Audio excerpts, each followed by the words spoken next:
Did you all notice when you walked in here, this space right here? Weird. Like you guys probably didn't, but you walked right through it. Like, did you feel it? Like right there. I mean, check this out. Okay, I just have a normal tennis ball, right? Okay, I stick it right here. This has mass, right? It has inertia. It's at rest. What does it want to do? Stay at rest. Watch this. It has been doing that all morning long. It is the craziest. I mean, check this out. I mean, we'll just repeat it again. Okay, it's at rest. It's as if something comes up and like grabs up, like there's no strings. Like, what in the world is that? Okay, breaking character. Mr. Smiley, it's gravity. Okay, so at this location, is there a force of gravity acting on the ball? Yes. If I take away the ball and I take away all the air molecules in this space right there, is there still gravity? I would argue no. Because gravity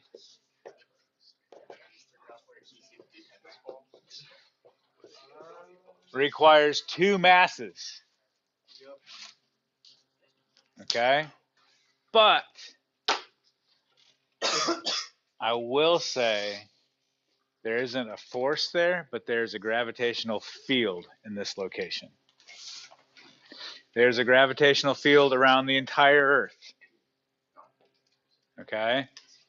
And if I take something with mass and I put it in that gravitational field, then there will be a gravitational force. You okay with that? So I'm using gravity to introduce this idea of what a field is. Okay? A field is the promise of a force. If I take something with a mass for a gravitational field and put it in that field, then you get a force. And I can place that anywhere. I can take any object depending on how much mass there is and like, okay, you got this much mass at this location, you'll experience that much gravitational force because the strength of the field is a certain amount at that location. You okay with that?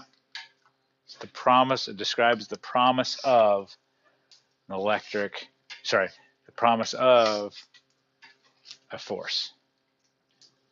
Okay. I can have that same conversation with electric stuff. Okay. So, may I first introduce to you the Van de Graaff generator.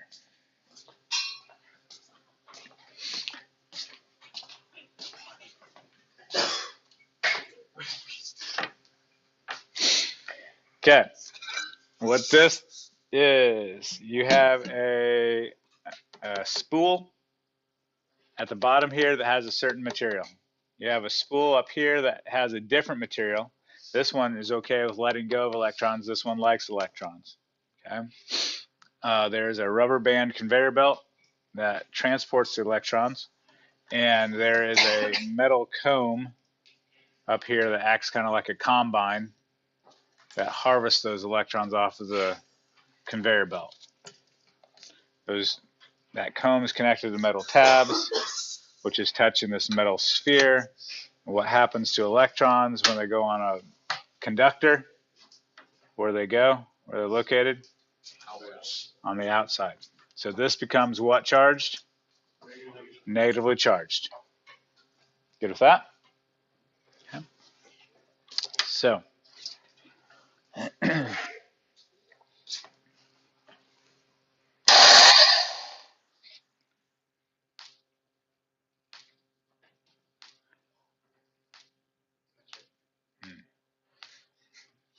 Okay, around this Van de Graaff generator, it's weird. Do you see it? No. No. Okay. So, Zach, we'll talk about that later. Okay, follow me on this one. This is a review. What's the charge on this? Can you turn the camera towards me a little bit? Thank you. Negatively charged. Tell me what's going, think what's going on inside the peanut right now. A lot of stuff exposed. Okay. Think, just think. Okay. Think.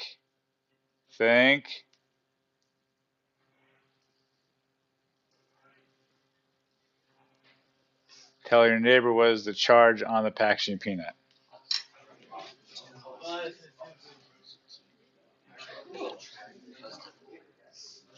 Okay, this is now what charged? Positively charged. Okay.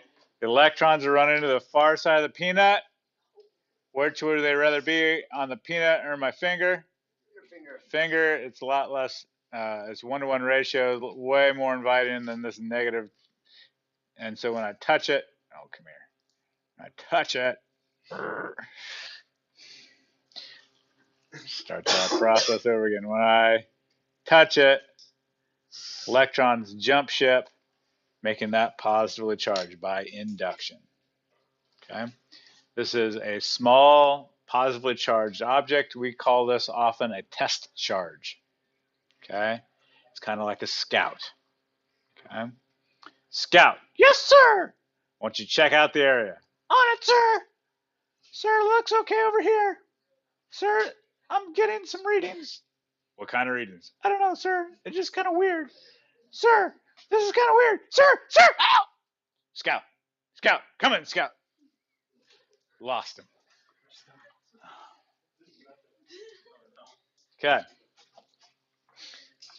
So, the area around here is weird. Okay? What we would say is there's an electric field around here. Is there electric force in this location? But if I take the Scout before he died, stuck him here, would he experience a force? Yes. Does that make sense? We take something with charge and place it in here, experiences a force. But if there is no other charged object, there's no force, but there is a field. Okay with that? Zach? We will play with this multiple times. So. Can we do it again, like right now? Nope. Can we all touch it? We will not today.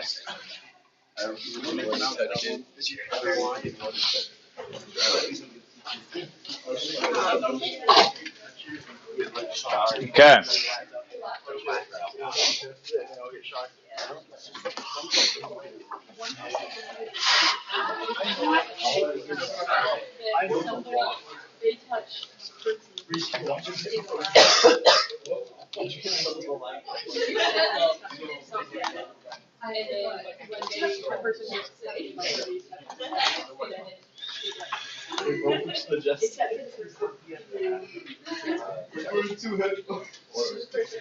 I didn't know.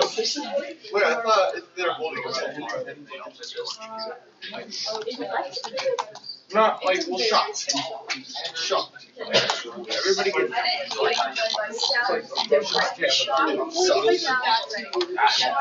Okay. So, by the end of this lesson, you'll be able to describe the difference between electric force and electric field, discern which equation to calculate, to use to calculate the electric field, and determine the direction of electric force and electric field. Okay. So, we talked about gravity versus electric fields. So, how would we describe an electric field? This is a region in space that has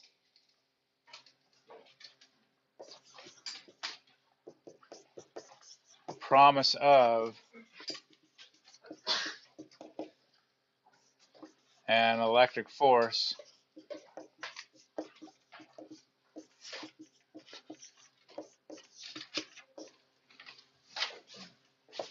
if a charged object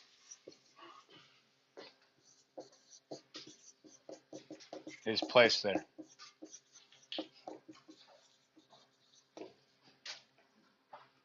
Okay. A region in space that has the promise of an electric field, sorry, electric force, if a charged object is placed there.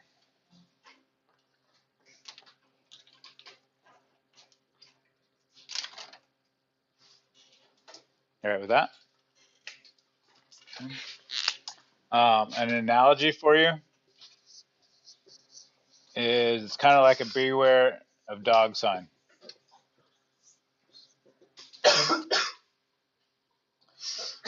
If you see a fence with the sign beware of dog, you just see the sign, but you don't experience the dog. But if you go into that yard, best be believing you're going to experience the dog. Okay? The electric field is like, hey, if you walk in here, you're going to experience the force. Does that make sense? Okay.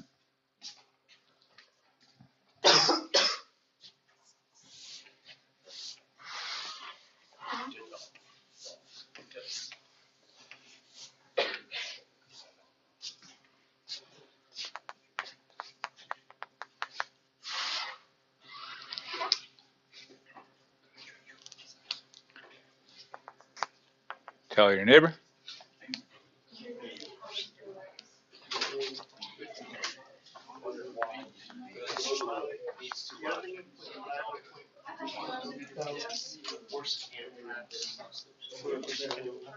Do I have any? Yeah.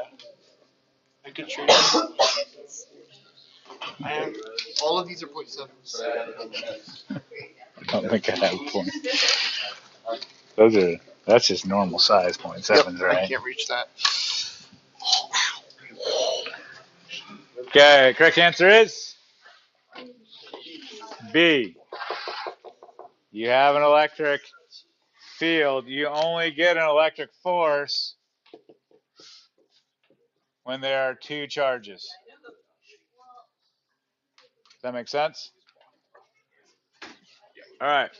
So I've placed some numbers here with our demonstration of the Van de Graaff generator and the packaging peanut. We'll say the packaging peanut had a charge of positive 3 microcoulombs. The Van de Graaff generator had a charge of negative 250 microcoulombs. The distance, they're 70 centimeters away. And there was, the peanut experienced a force of 13.76 newtons.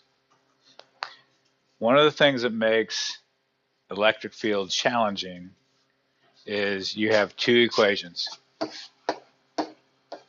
And they're used in different scenarios.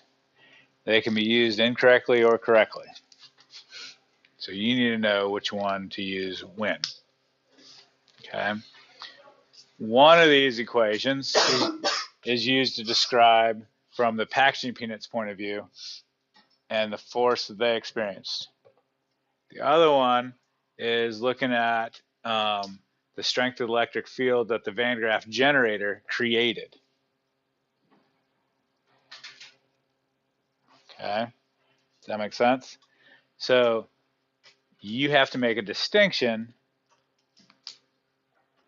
between which of those two equations goes for the packaging peanut and which one goes for the Van de Graaff generator. So think about it.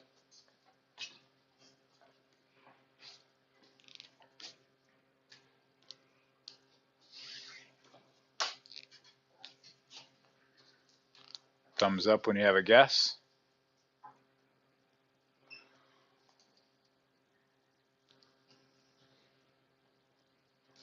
Tell your neighbor which one you think goes where. Is it between those two?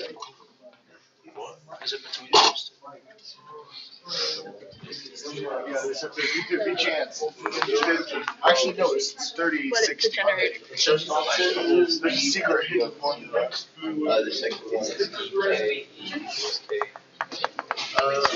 is that one you know the distance? That one you know the distance. So check this one distance.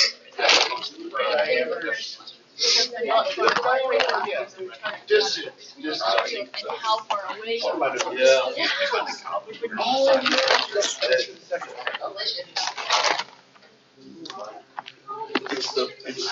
I believe the second one talks about how far away you want to be. So it's the first one. Or maybe I'm right. Okay. 1 or 2? 1 or 2 goes in this one for the peanut.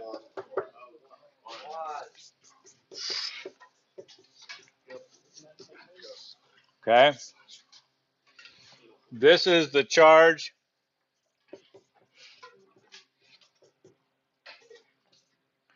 This is the charge of objects in or experiencing the electric field.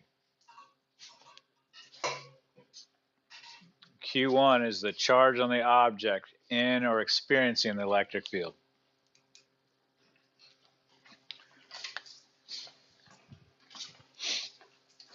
This becomes really helpful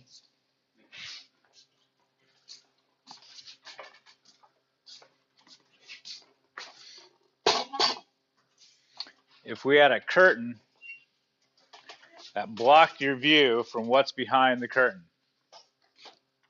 And then we take our test charge and we say, all right, Scout, go figure out this region. And so here, like, okay, I'm reading this much force. I'm reading this much force here. I'm reading this much force here. I'm reading this much force here, this much force, this much. And I'm going through and I'm mapping out this region. And from that, I can figure out the strength of the electric field at this location. So if I take another charged object and say, okay, I've got 5 times as much charge as I did on the packaging peanut here, how much force will I experience if I put this thing right there? If I know the strength of the electric field, I will know without even going there how much force this will experience. Does that make sense? So we've mapped out this region, this area, and it's like, okay, there's an electric field with this strength here. If I take something else, some other charge, and I stick it in this location, oh man,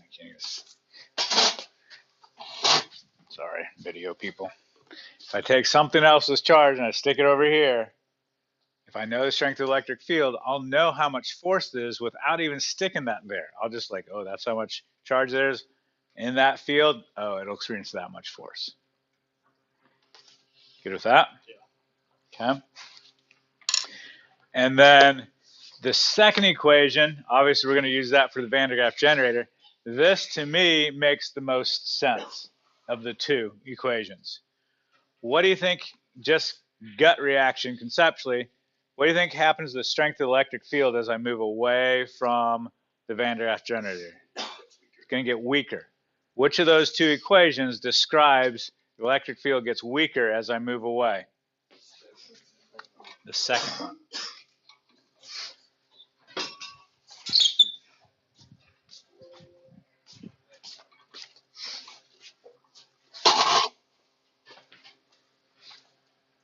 All right.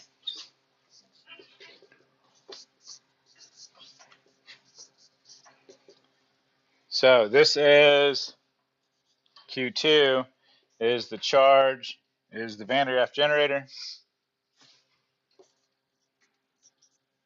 This is the charge on object creating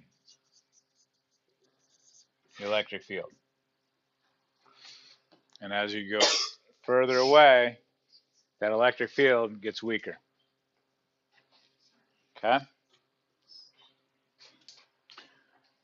So I can do the math with these. I gave you all the information you needed at 13.76 newtons over 3 times 10 to the negative 6 coulombs. And that is, lost it, 13.76 divided by, yeah.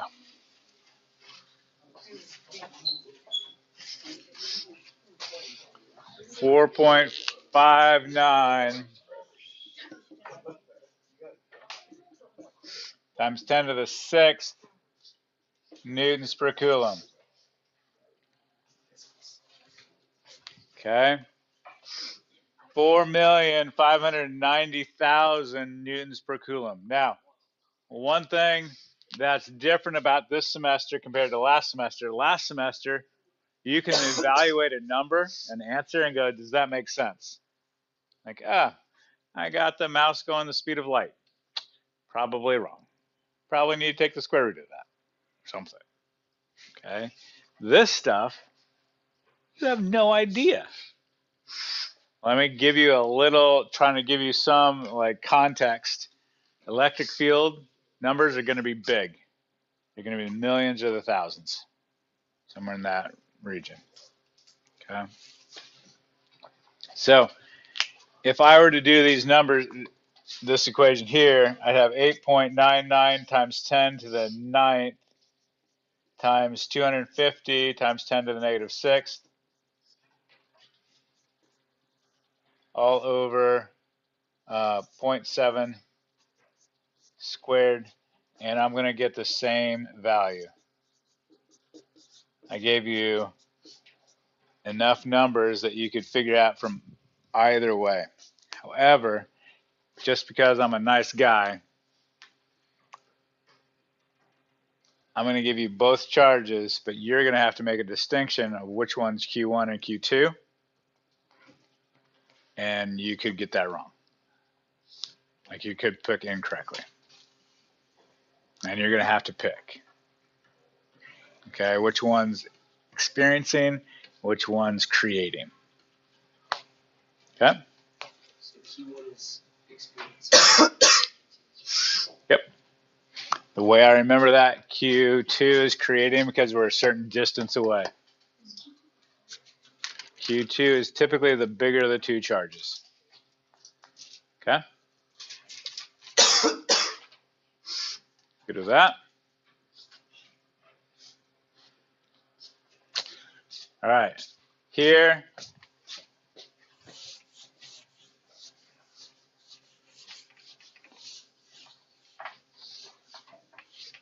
I'm checking off a state standard on this question.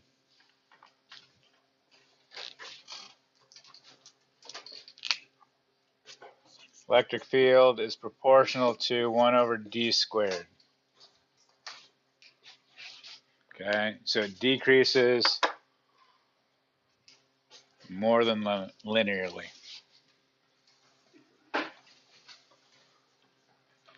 Good?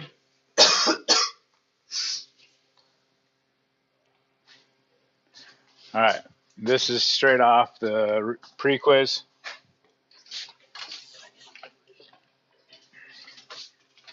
Pre-quiz, we had a pre-quiz? Yep. Tell your neighbor. Correct answer is A. So, this is just a memorized thing. Outward directed fields, positively direct, try that again.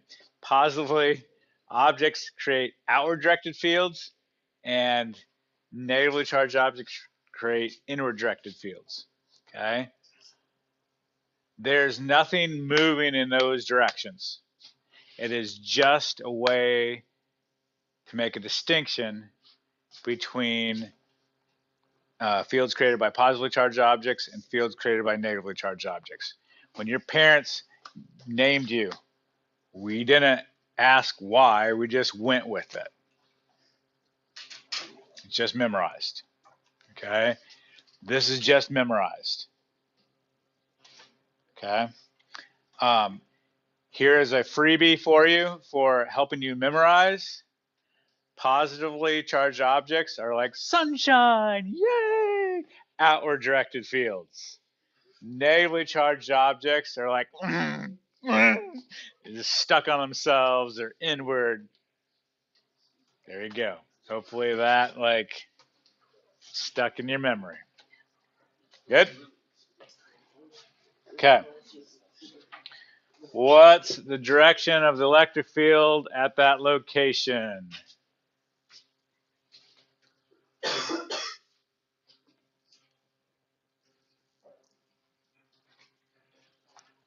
Tell your neighbor.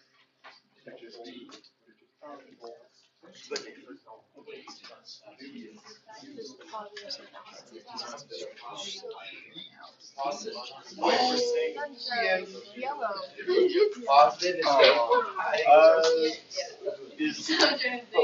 Correct answer is D. Dangerous dinosaurs. Sunshine going out this way. Good?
Tell your neighbor what you think.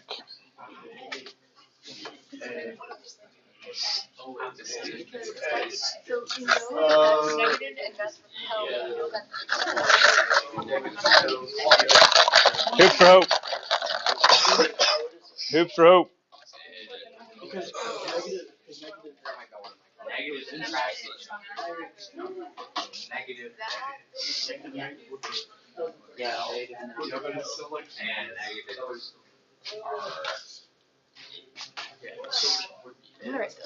Correct answer is A. This is the type of detective work that you're going to have to do on the worksheet tonight. Okay? It's like, hey, I've got a negatively charged object that's repelled. What repels has to be the same charge. So negative. Negative creates inward directed field. Okay? You follow that? Okay? That's the level of thinking you're going to need to do. All right. So object A has a charge of positive 2 microcoulombs. Charge B and it's 10 centimeters away from object B. Also has a charge, positive 2 microcoulombs. What is the net electric field 4 centimeters away from A between A and B? So right here, I want to know the net electric field at this location. So first question is what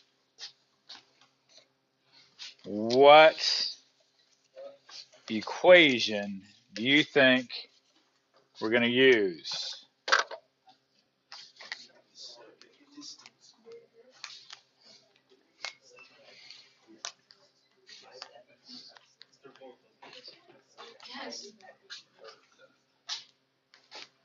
Correct answer is equation 2. We're looking for how far away, what's the strength of the electric field this distance away from this object that's creating it. Okay, so we've got electric field from A, K, charge on A over distance squared.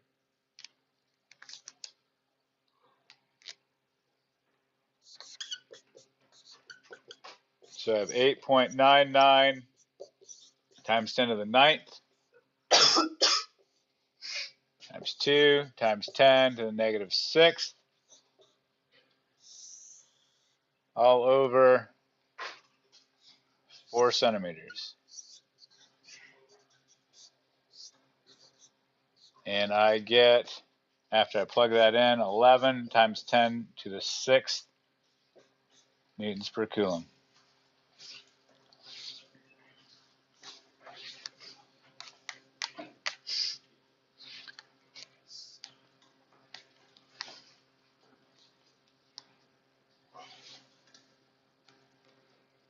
At that location, at point X, is that field going to the right or going to the left from object A? Tell your neighbor.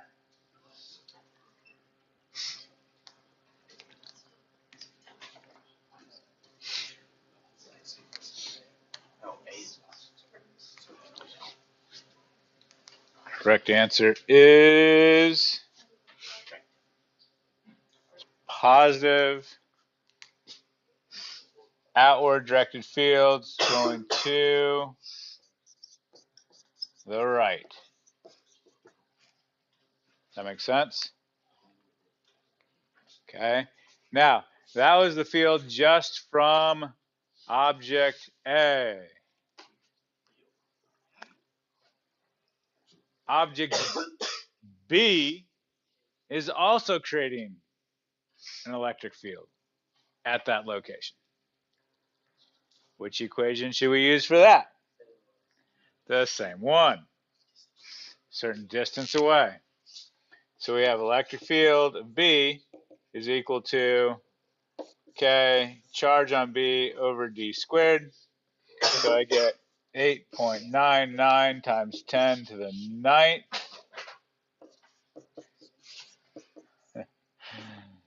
Funny. It should be in your pocket. 2 times 10 to the negative 6th over 6 centimeters. Everybody good with 6 centimeters? And we find that to be equal to 5 times 10 to the 6th newtons per coulomb.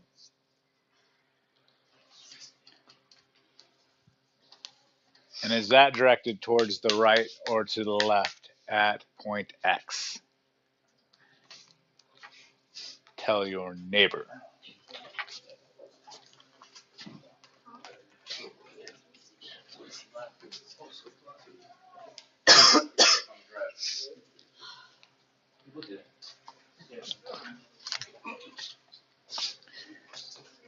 Which way is it going? Outward, positive, to the left.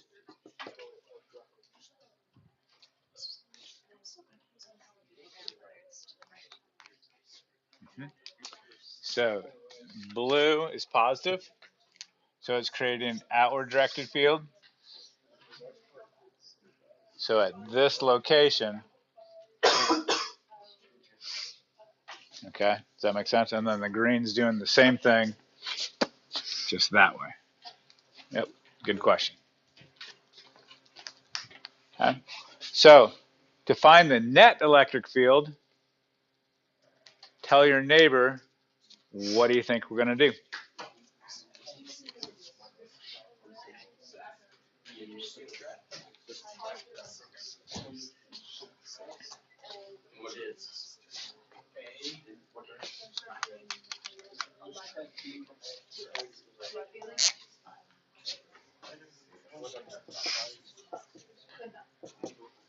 you're going to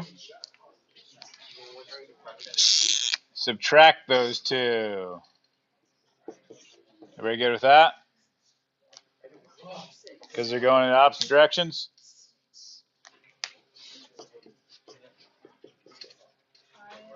So your net electric field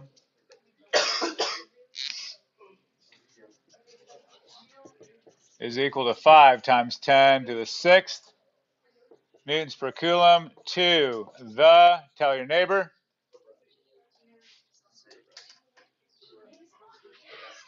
to the right, because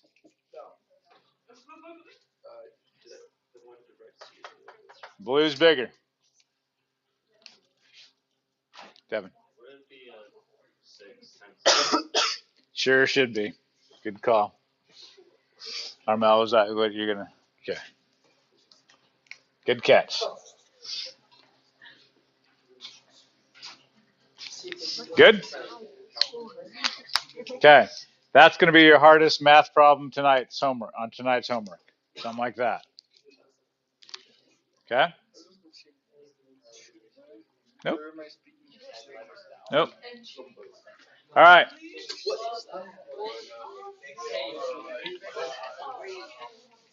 So we figured out, we calculated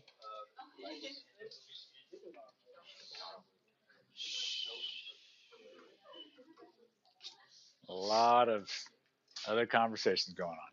We calculated the net electric field at one location at point X. We could do that at various locations around here. Okay? This one's creating the blue electric field. This one's creating the green electric field.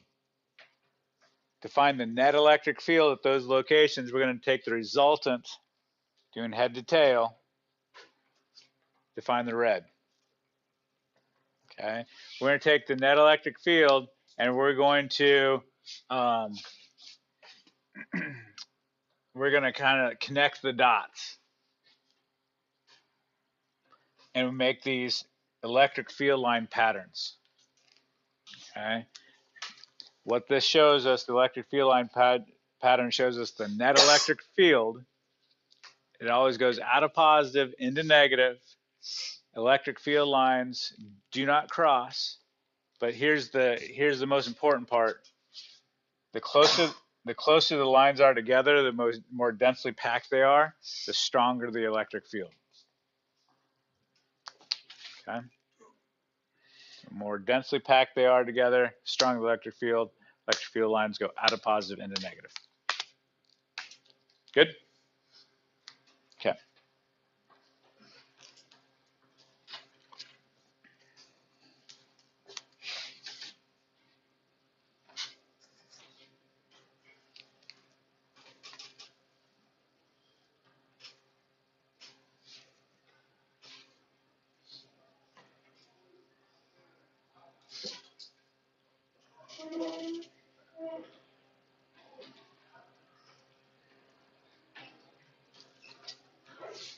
Tell your neighbor.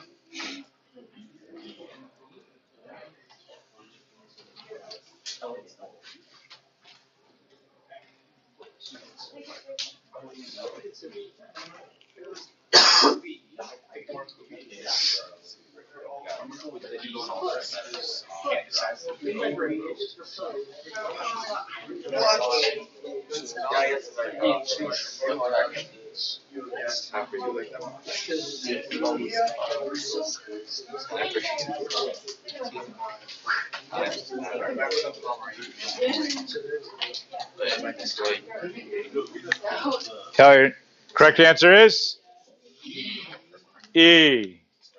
Because they're identical charges halfway in the middle, the electric field going this way cancels out the electric field going that way. 0. Okay?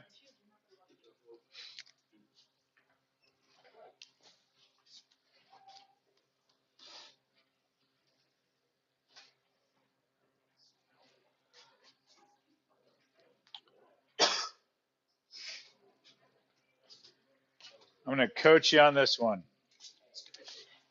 At this location, which way is the electric field from this guy going? Away from sunshine. Which way is electric field from this guy going at point O? Inward. Okay. So you're going to find the resultant, the vector sum of those two, head to tail. It's going to go this way. That would be the net electric field at that location. Good with that? Okay. Last question.